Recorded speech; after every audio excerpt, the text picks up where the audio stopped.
All right, so we left off pouring the silicone onto the teeth. We let that set up, let it get firm. I ripped the box apart like you seen me do with the mouth, and we were left with this. Of course, I had clay and stuff. I had to clean this really well and then get it really dry. But now I've got perfect molds of the real teeth that were in the deer, so I can use to drop down in this mold of the mouth. One thing I do for you guys, even though I've cleaned it really well, these front teeth in here are bad about holding dirt. It's hard to get out of there, so I'll make kind of a junk pour, and I'll still pressure pot it to get it all down in there. Once it's set up, I pull it out, and then I check and look and make sure I don't have any dirt and grime down in there, which I've already done, and that's what this is about. So now we're ready to make a pour of our teeth and get going on that. But before we get going on that, I'd like to talk about some of the equipment and some of the chemicals and materials we're going to be using today. We have here a pressure pot. Remember, on the silicone is vacuum. For plastic is pressure pot. The same thing's happening as far as producing gas in the chemical reaction that's happening in the silicone. But because the plastic is so fast at kicking, so much faster at kicking, we don't have the chance to degas it completely, and it's still gonna produce air. So what we're gonna do is we're gonna put it under pressure. So whatever gas that it does produce, we're gonna shrink down to microscopic.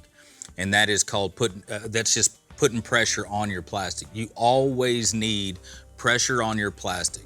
You can't get away without it. It looks bad without it. You're not gonna be able to come up with a solution for it. I've seen a lot of people try. You can pour slowly and all that, but it's a chemical reaction. You can't change that chemical reaction. That chemical reaction is gonna take place. So plastic always gets pressure. So for the teeth, we're gonna be using Smooth-Cast 300. I like Smooth-Cast 300 for the teeth. It does set a little quick. So if it's a little too quick for you, you may try Smooth-Cast 305. That takes a little longer to kick. But I find that with the teeth, since I'm not tinting or doing anything, I just like to pour, get it straight in the pressure pot, get them cured and get them out, and I'm always excited to place them into the mold and get started. So I like the Smooth-Cast 300. You may need to tint it a little bit. You can actually, in your cup, you can put a little drop of even lacquer Sahara tan or something like that to dull this white down. However, I tend to kind of like to do the staining afterwards. So the vacuum chamber is completely gone at this stage. Now it's nothing but the pressure pot. You cannot get away without using the pressure pot. Now we're gonna move on to, I'll go ahead and start inside the mouth on kind of what I'm using. I covered this earlier in the video. This McKinsey Premium Plastic or Premier Plastic, I like to use the slow set. This is what I'm gonna be tinting from. It gives me a decent color to start tinting from. If I don't mention this later in the video, I need to mention it now, and y'all need to drill this in your brain, drill this in your mind. Both of these have to be shook really well before you pour them together. Both of them. On this is a clear. This was clear. They've added pigment to it. Now, because it has pigment added to it, if it sets for too long, that pigment will float to the bottom.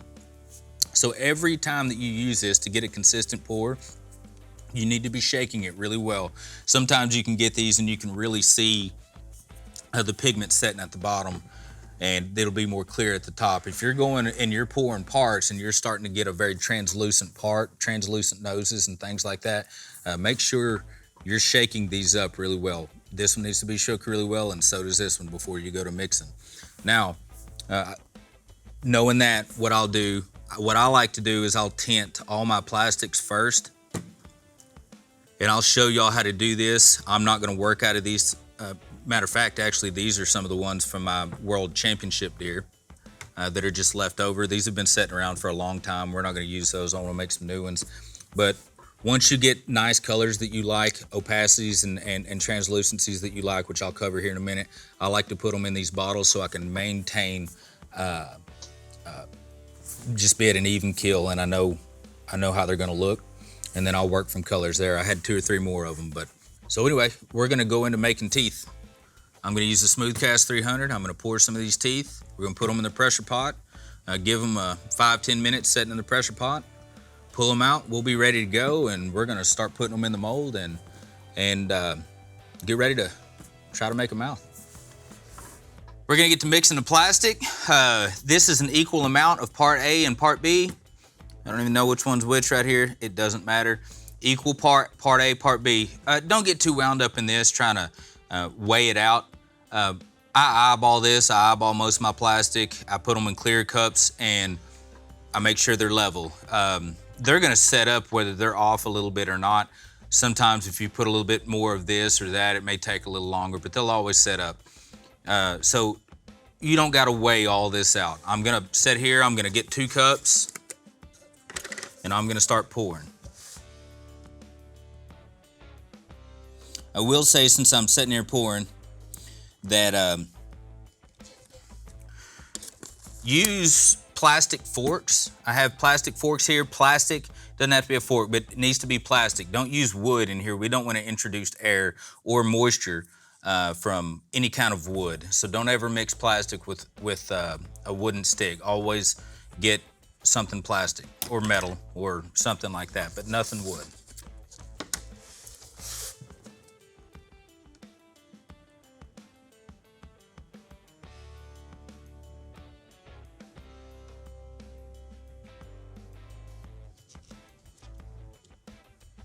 Got a little divide right there, so I want to make sure I'm close. We look pretty good.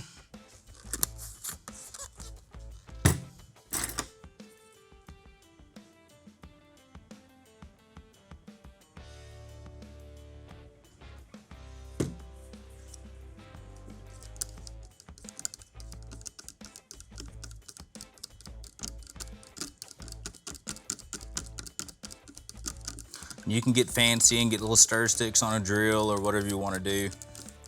This works just fine for me. It'll go kind of cloudy and then clear up. It's kind of when you know that it's mixed good enough.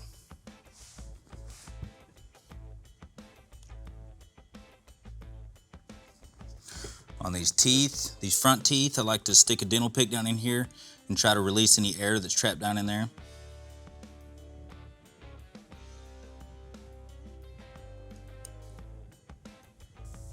Now what we're gonna do is we're gonna get this in a pressure pot, very carefully, trying not to spill it everywhere.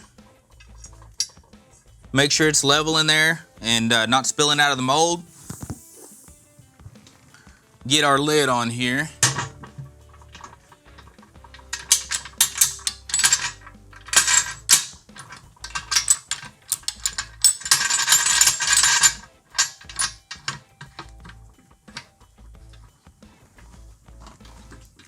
When I put pressure on this, I want to get the pressure up to somewhere just a little over 50.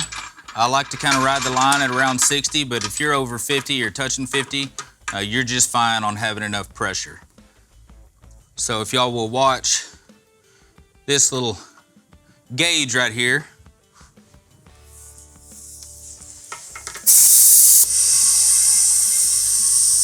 we'll get it up to 50 and we'll stop. We'll close off the valve and we're gonna let this set 10-15 minutes, make sure it's completely cured before we depressurize it and pull it out and see how our teeth look.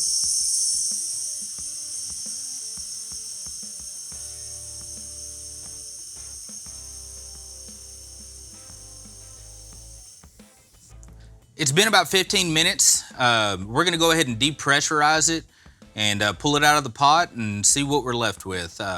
It don't really matter that you release it really slow as long as you've let it set in there and cure fully. I left a little cup sitting around. I know that it's nice and firm. We're gonna go ahead and depressurize it and pull it out.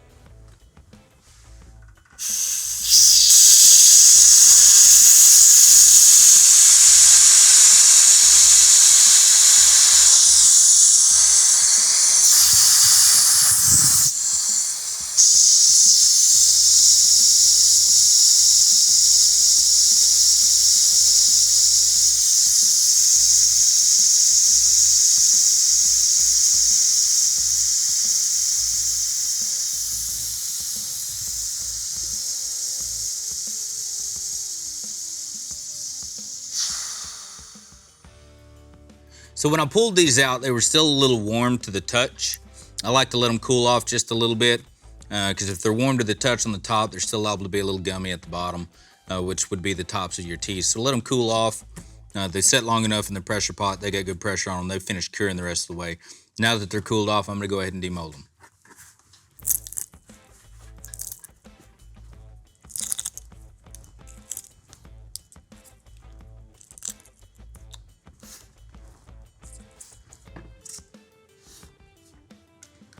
Now since this is done, this one come off in the mold, but that's just fine. That's exactly what we want. I'm going to end up popping these off of this. I'm not going to be able to insert this in the bottom jaw.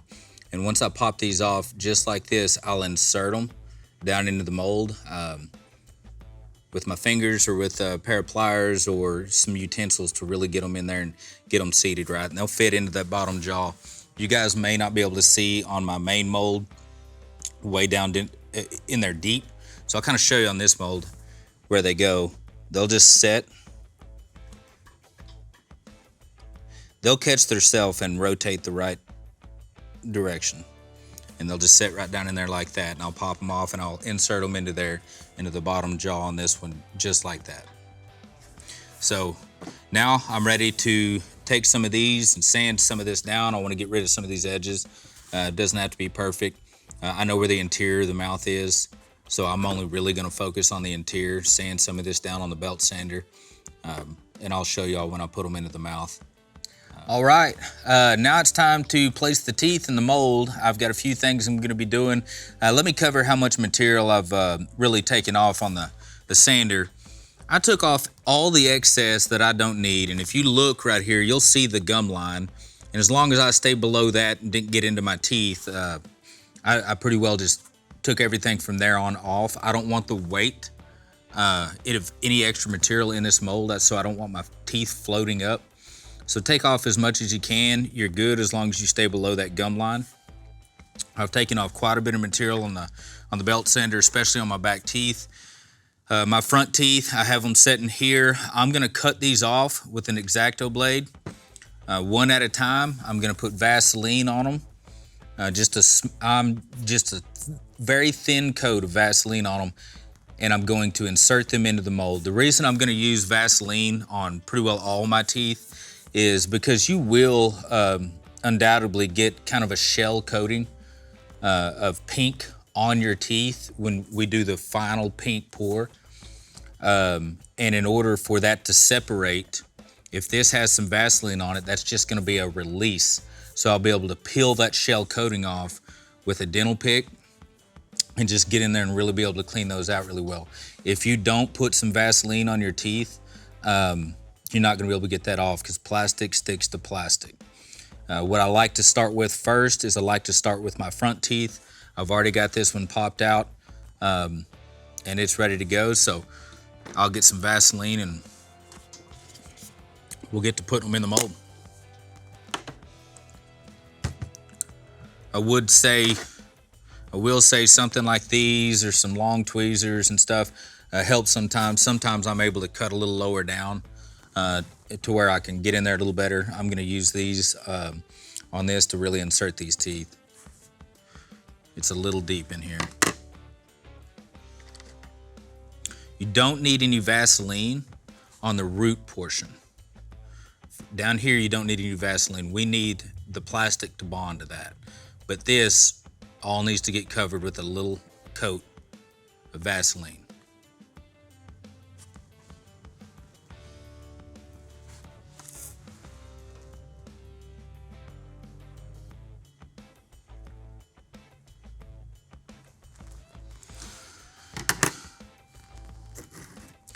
Keeping them all together like this really helps me know where I need to put them in the mouth. It's easy to get confused.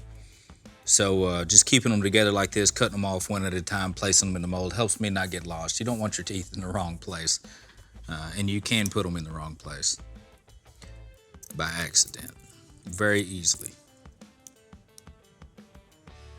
You see me, I'm kind of putting it on and then kind of wiping it off. We don't want globs. If we've got globs of Vaseline, when you squeeze the teeth down, the tooth down in the mold, that Vaseline's going to squeeze up around the gum line, and now you're going to have a bad spot in your gum line where plastic's not able to go because Vaseline was in the way. So it's just a kind of a skim coating. All right. And I have all those front teeth inserted. Those are the ones that are kind of finicky, just because they're so small. These other ones are not anything special at all. I don't know if you can see down in here real good.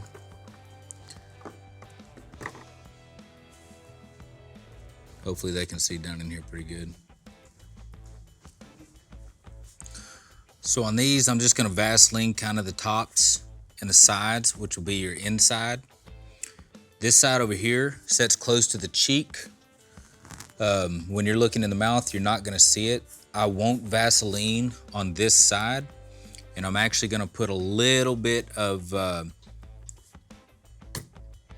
smooth cast in there to help that grab to the mold, so my teeth don't want to float to the top and they don't want to shift on me. So that's what I'm checking for right now. I'm just seeing how these set in there. I don't want to put any Vaseline on this side. We're not going to see this side when you're looking in the mouth. This side over here we will. That's the interior of the mouth. All this is going to be the interior of the mouth. I'm just going to drop them in there for a minute. Do the same thing. This is the bottom side of the mouth. These are my bottom teeth. I'm going to do the same thing to these teeth here. Once I get these both Vaselined, that's when I'll make a little kind of a, I'll call it a tack of the smooth cast, and I'll just drop a little bit of smooth cast down in there, push it in there, and make sure that's kicked and they'll hold.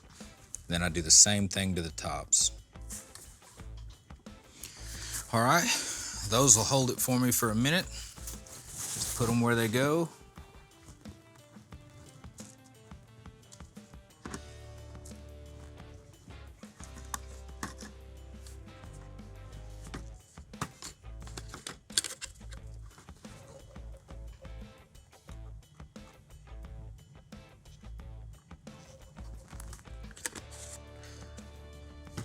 This is way too much.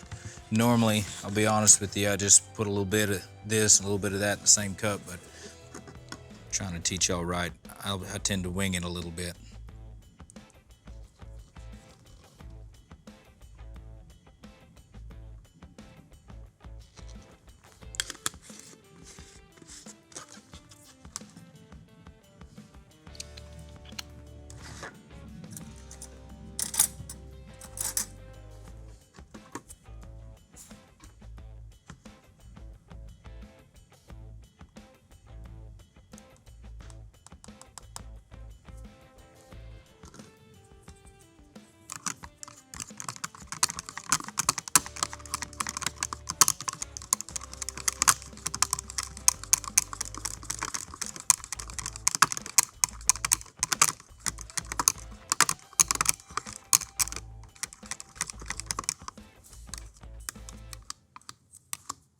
Lots of cheap paintbrushes are nice.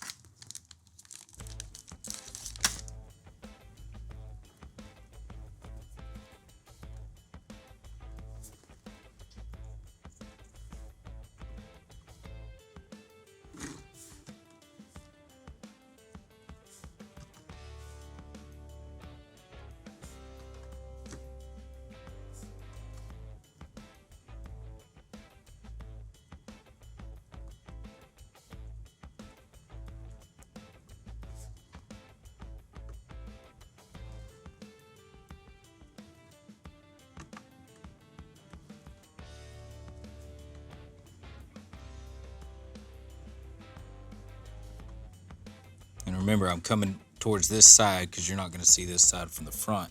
And I'll just run kind of along that gum line to help me kind of tack them in there.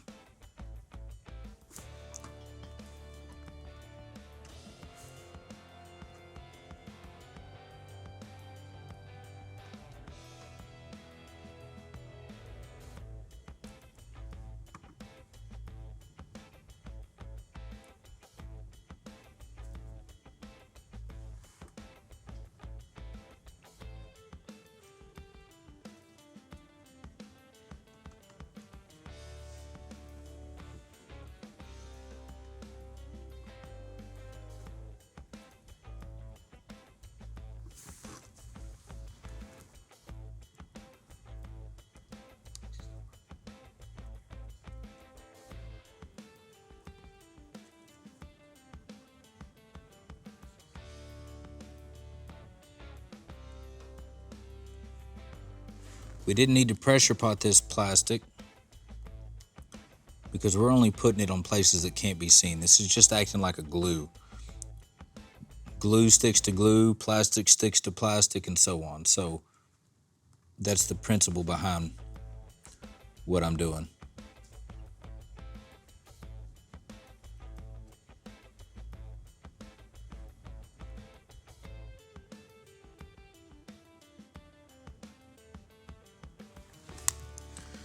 About all the working ability we have on that. Okay, I'll roll this over. I'm going to end up doing the same thing to these top teeth. We'll let that set up real good, and then we're ready to start tinting some colors, and I'm going to go over some of the colors with y'all and how to tint them.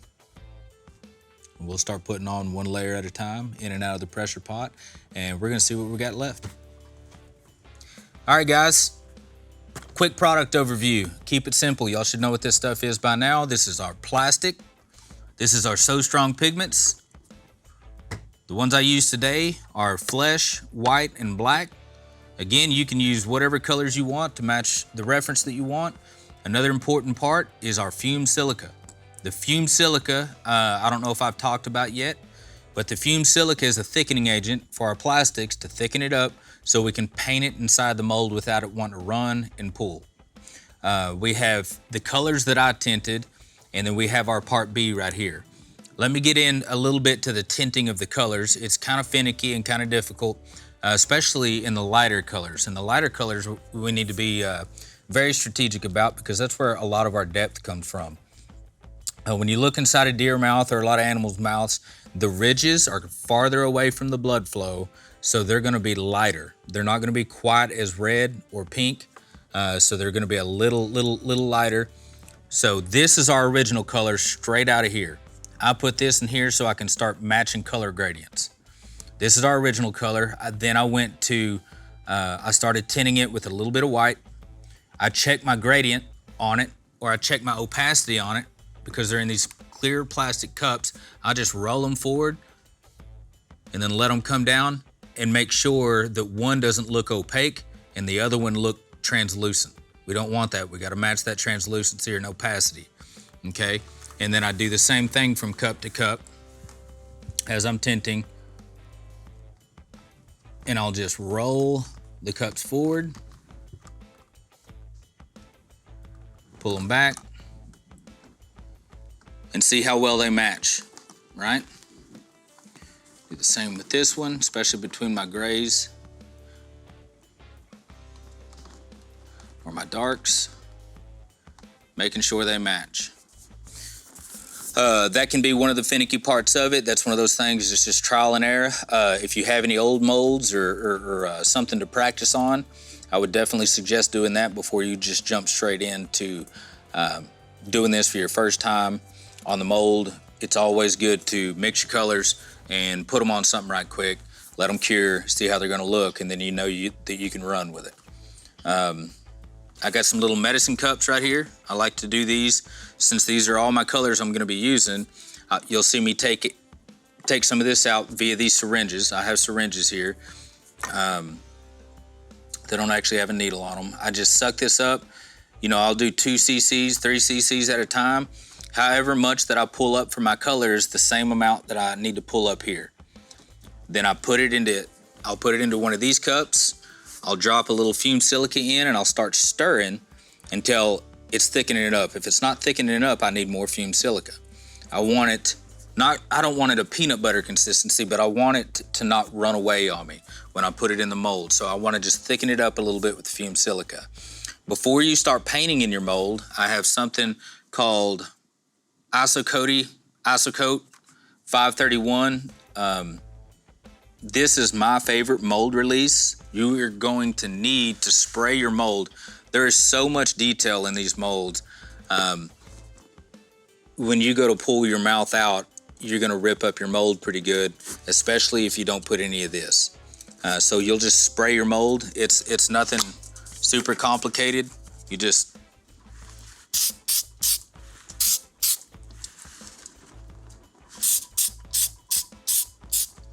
right? And if you can, get it all up in the papillae. You do that a few times and you're good to go, and from there we'll be ready to start painting that on there. Give that a few minutes to dry, and we'll start painting it on there and building our colors. Here's my method of how to go about this. On my darks are going to be your first color to put down. If you look inside a deer's mouth or any animal's mouth, you're going to see the dark layer first. The dark layer is a pattern, right? In your dog and your cat and your and a whitetail, your dark layer is your pattern. It's on the surface. So you want to do your dark layer first, your darkest color first. Well, I got this labeled as number 1, 2, 3, and 4. That's the exact order I'm going to do these. I will do it's darkest to lightest on my dark colors. So I'll put my darkest color first, then my lightest color over the top of that. On your pink scale, you want to do your lightest, then your darkest. So your lightest color of pink, then your darkest color of pink goes on as your final pour. So it's dark to light, light to dark. On your dark colors, dark to light. On your pink colors, it's light to dark, always. And knowing that, we're gonna get ready and we're gonna start mixing some things. I get a little detailed, and now that I've told y'all that, I may not do a whole lot of talking because it does take some thinking to put this on and be strategic about what I'm doing and looking at some reference and going from there. So y'all follow along.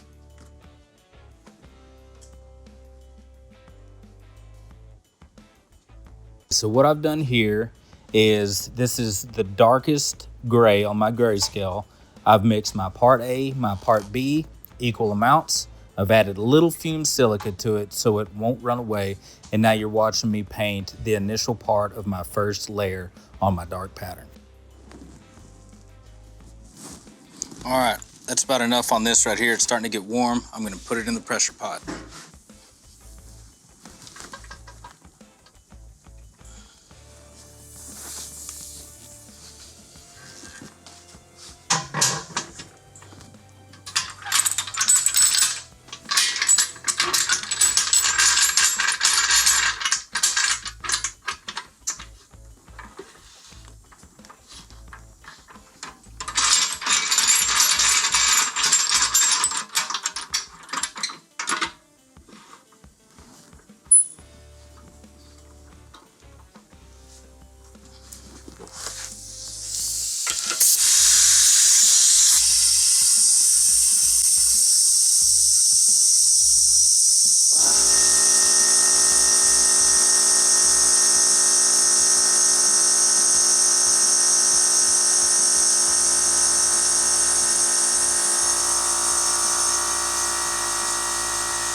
We just got our first color in there.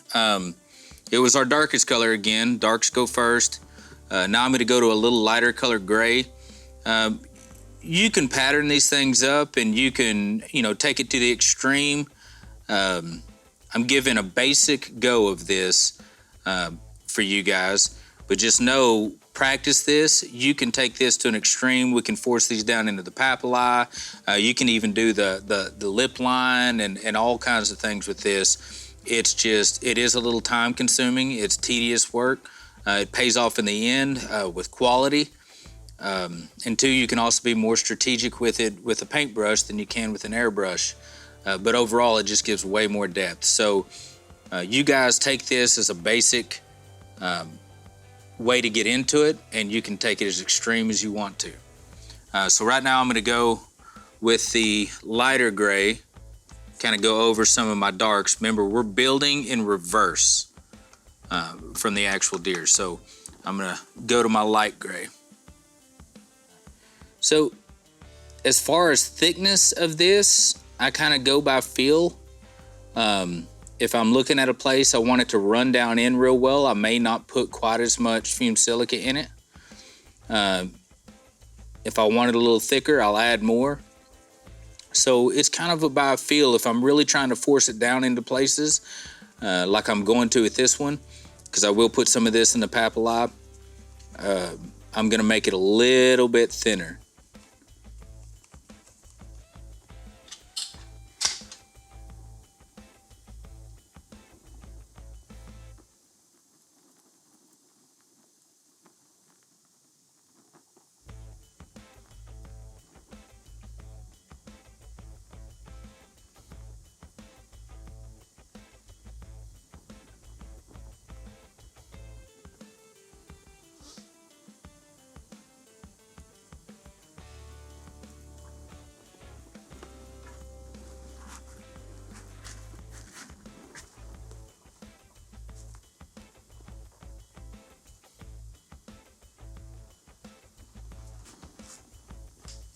Probably gotten away with about as much as I can get away with here.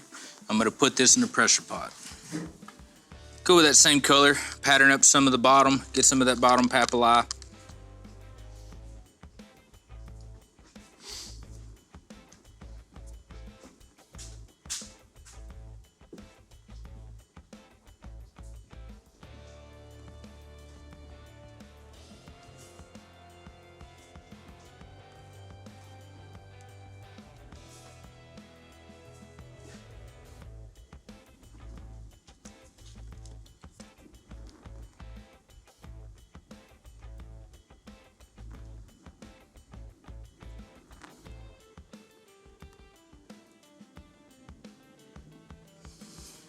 Now what I'm going to do is I've did a few colors of gray. I did my dark gray, I did my light gray.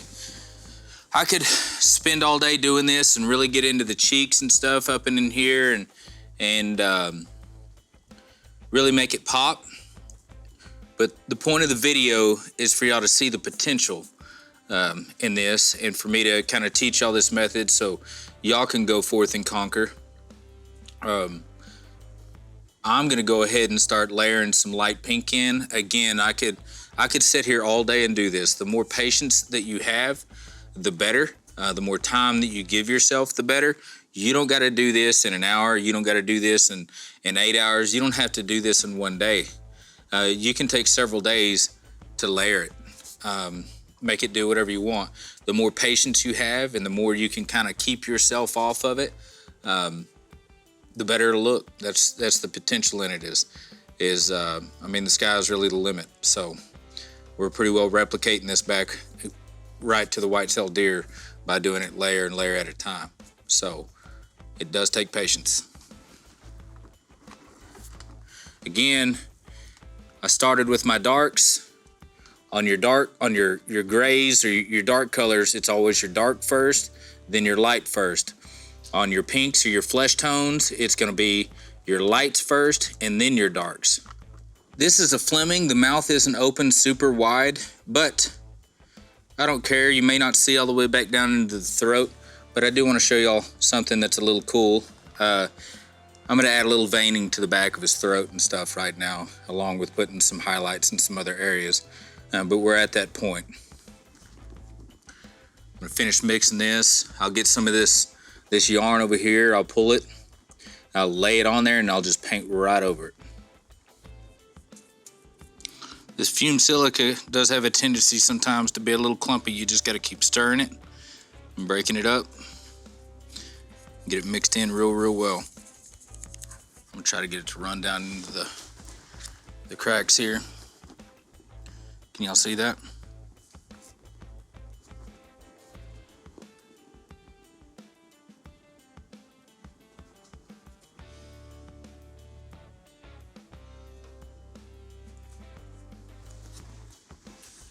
I'm going to try to do some of the veining here.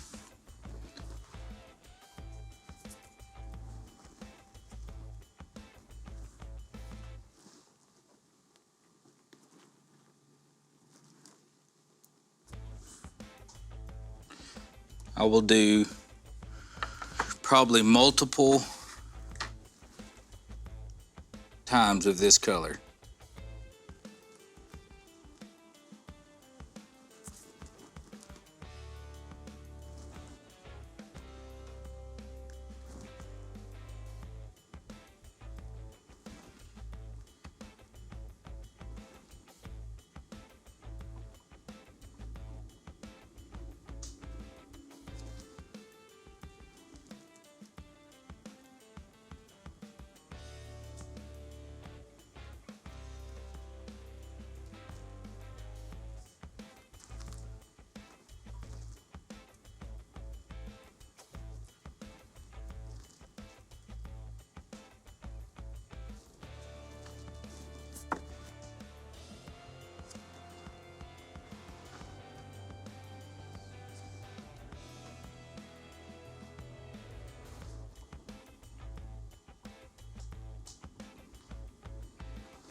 Now they don't have this much veining that I've seen. What I'm trying to do is show y'all the potential.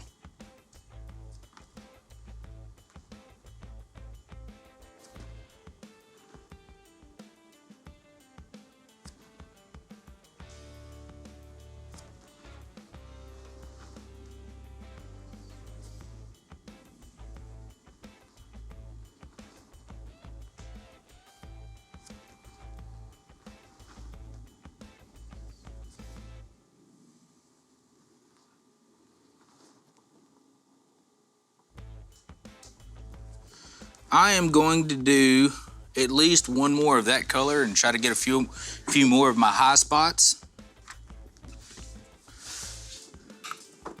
which are my low spots in the mold. You always got to think about a mold in reverse. So I'm going to do a few more of that, and then I think we're going to pour the final color and see what we're left with.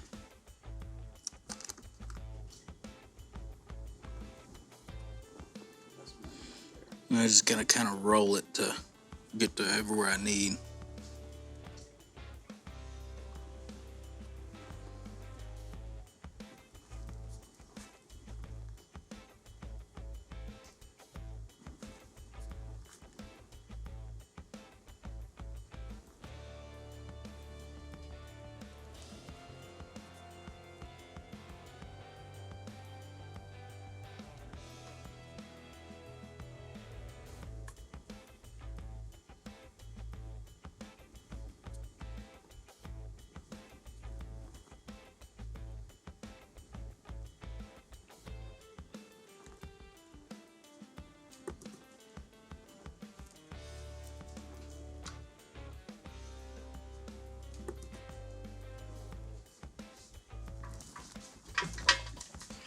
Well, I've got it all together. I've got my sidewalls put together. I put a little bit of tape on it, and that's really all it needs. The tape's just tension to hold the sidewalls together. That silicone's spongy, so it wants to stick together, and our cuts, they all match up. We don't have to worry about it all coming out and spilling on the ground, which was kind of my worry when I first decided I wanted to try it this way. But doing it this way, I don't have an issue with that. So we're gonna put this in the pressure pot. We're gonna put the plastic in it, put it under pressure, and see what we got. While this is in the pressure pot, I wanna talk about molding a tongue. I'm not gonna be able to lay one out and do one for you guys, but it's essentially the same process, so don't stress yourself out over it. You're gonna have a frozen tongue, save a bunch of tongues, find the one that fits the best. We've covered that. Then when you get your plastic part out of here and you get it all cleaned up and everything looks good, you take out your fresh tongue that you have. You'll put some cellophane. We'll pretend this is cellophane. This is a little thick. You can put some cellophane in the bottom of your mouth. Put your fresh dead tongue in your mouth. Then take this whole bottom jaw, make sure the top and everything pairs back together. You'll take your whole bottom jaw and you'll put it in the freezer, and then you'll start articulating your tongue to do what you want it to. You're gonna let it totally freeze. Once it's frozen, you bring it out, and it should lift right out, and you'll have a frozen tongue that is ready to be molded. All right, we just took this out of the pressure pot, and I'm pretty excited about it. We're going to cut the tape off and start trying to demold it a little bit at a time.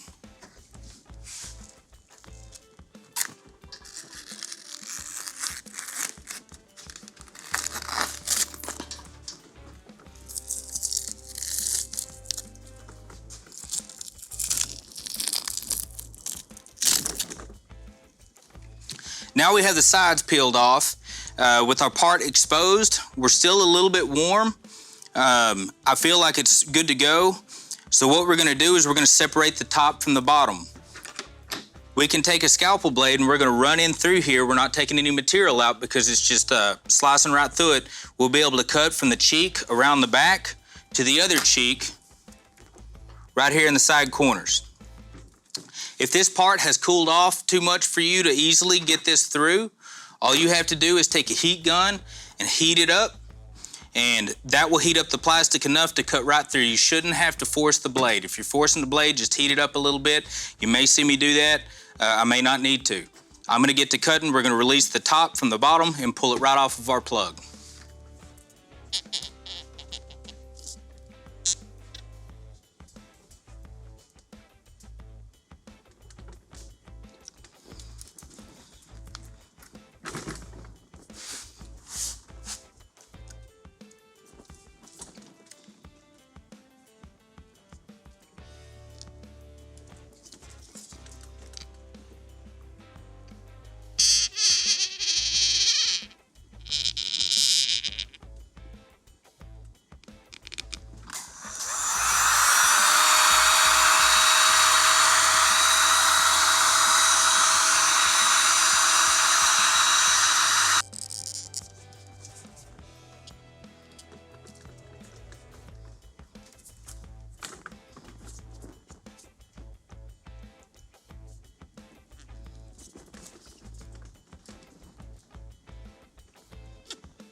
And this is what we're left with on the bottom jaw. Oh, that's pretty. We're gonna do a red wash and make this look real good. Now, one thing when you're pulling these, you may rip the nostrils. Remember, this is an initial mold. This is not a commercial mold.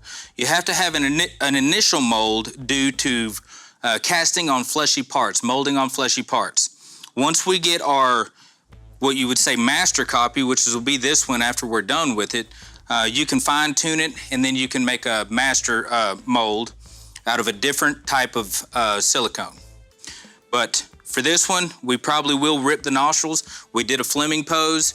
That makes it like a little choke collar in there. It's a pretty tight little thing, and then we'll have to dig that silicone out from the back. So I'm gonna go ahead and finish it up and pull it out. This will pair right back up together.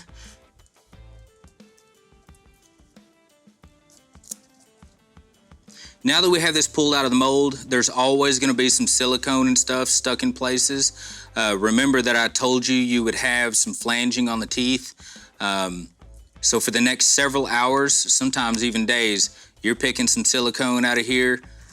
You've got to get these things really cleaned, and you can see how I can just kind of peel it off because we have a Vaseline release over those teeth.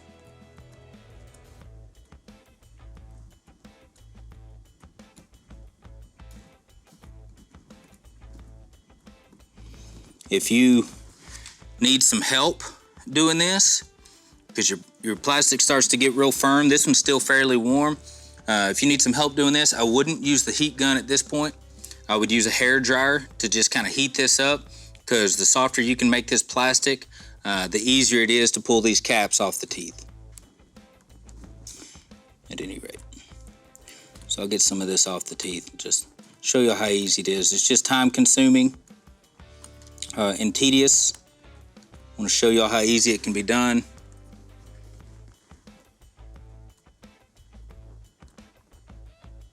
Go around at the gum line, don't leave any up in on the teeth, nothing splashed up on the teeth. Get these real good and clean.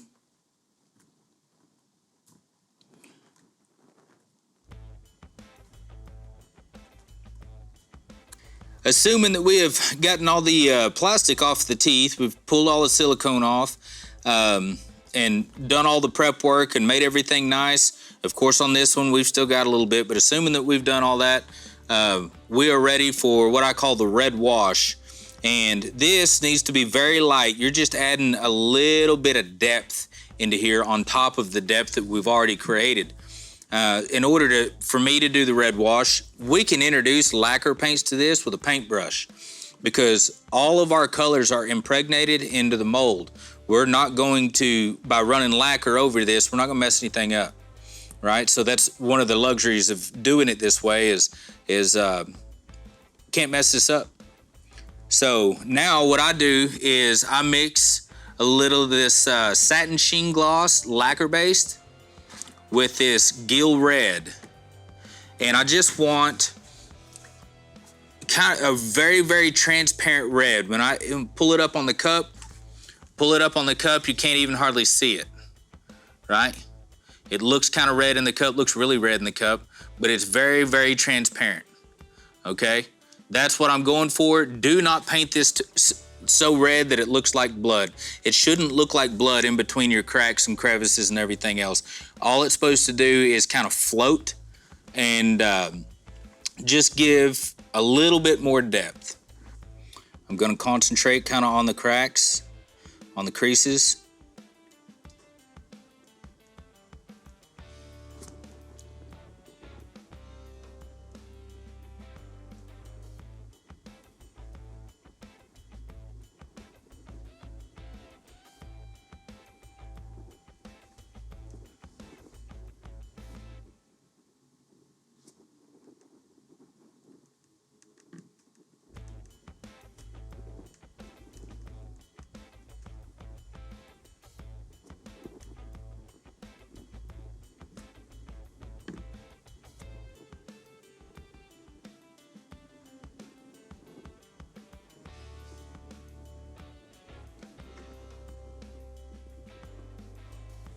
Again, we don't want this looking like blood. We just want this to have a very lifelike look.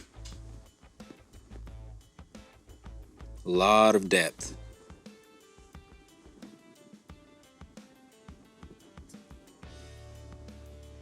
If you'll see me, I'm just trying to kind of hit the low spots, the cracks and crevices. You can come in here to the papillae. Just kind of splotch them up.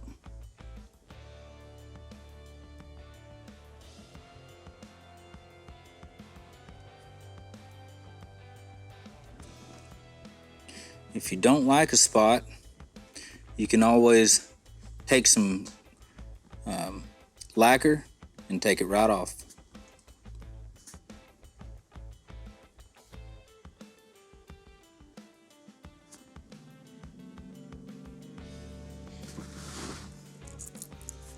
We will let that dry. Let me check this top again. Let that dry, and then we're going to hit it with some gloss for you guys to see what it looks like.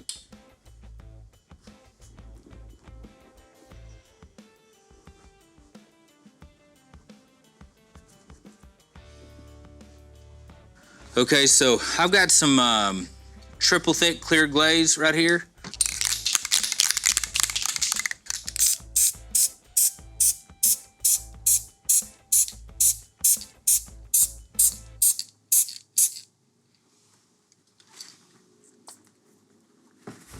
There we are.